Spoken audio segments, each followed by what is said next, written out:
Mga katropa, punta tayo sa Doha dahil ang sasakyan natin ay bumaksak sa technical inspection dahil sa pintura. At ngayon, dadalhin natin sila sa Doha para papinturahan. Tingnan nyo gaano kahigpit.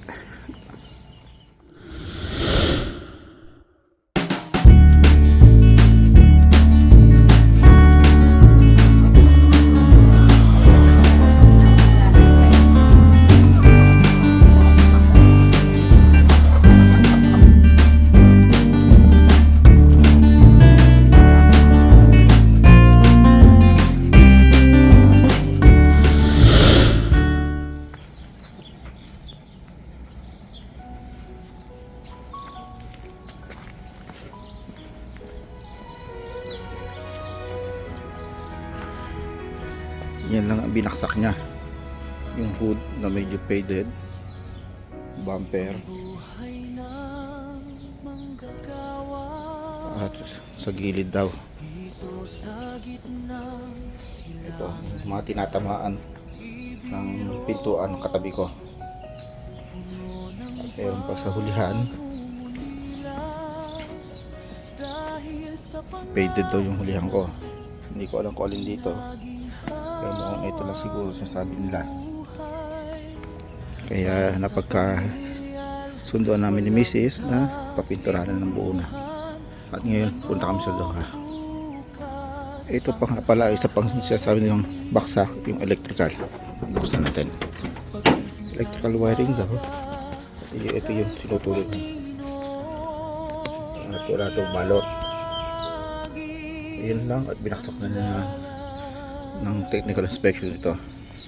At ayusin naman natin ito bago magpa-inspection ulit. Mga katropa, andito na ako ngayon sa repair shop, sa repainting area. Hinihintay ko lang magbukas sila. At mukhang wala pang tao dahil ngayon Friday, normally day off ng mga tao. Siguro i-overtime lang nila to.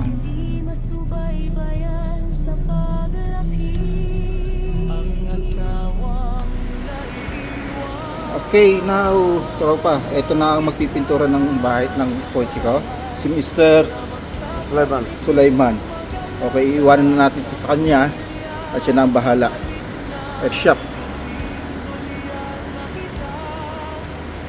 So, balikan na lang natin siya either Sunday ng gabi or Monday ng hapon. Okay. And guys, ito yung talyer na pinag-iwanan ko. At babalikan ko na lang siya. Kita nyo dito sa lugar na to, sa industrial area, napakaraming mga shop dito. Halos iniiwan na dito. At dito rin ginagawa. Mabilis ng gawa dito. Sinasabi niya is 3 days to 4 days. At nakukuha ko na. At alam niyo ba kung magkano ang kuha ko dito? Ang usapan namin is 1,000 reals. That is full body wash, full body wash over 1,000 reals sa pera natin is around 16,500. Not good enough for the SUV 100 pesos buong pintura. Sa atin magkano? Pinakamura sa Pilipinas ay 35,000. Dito 1,000 reals means around 16,500. Kinakailangan pinturahan dahil bumaksak tayo sa technical inspection sa mga sasakyan.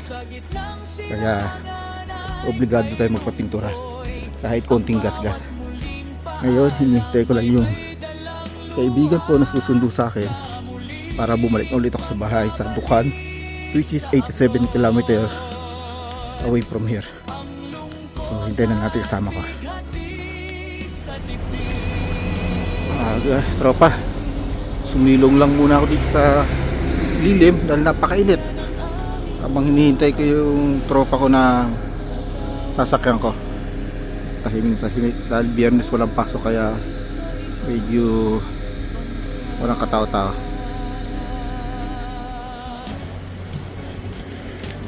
Guys, balik ako sa Street 26. Nandun tayo susundo sa akin. Nagpunta pa naman sa Street 23. Tawid muna ako ulit.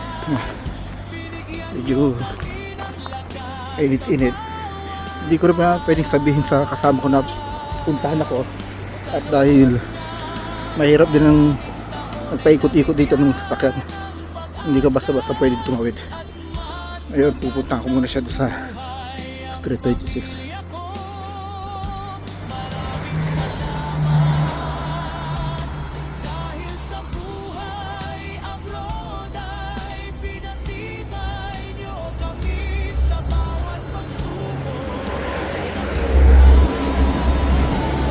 Okay, ito na ulit tayo sa Street 26. Hanapin ko lang yung kasama ko kung saan siya nakaparada. Baka andun siya mismo sa talyer. Pupunta ko siya. Dapat pala hindi na ako umalis doon, at hinintay ko na lang siya. Nasa isip kasi medyo mahirap pumasok dito sa mga street na to. Kung napapansin nyo, parang hinihingal ako kasi grabe init dito. Kaya ito, hinihingal ako. Kaya kailangan lagi may tubig.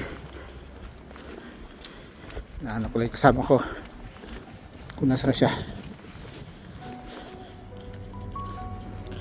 Mga tropa, nagkalituhan lang kami kung nasa pupunta yung kasama ko, kaya hinintay ko sa dito ako sa MS Paris Group. Mukhang nasa kabila yata siya. Hintay ko na siya. Hi, how are you, boss? Like this.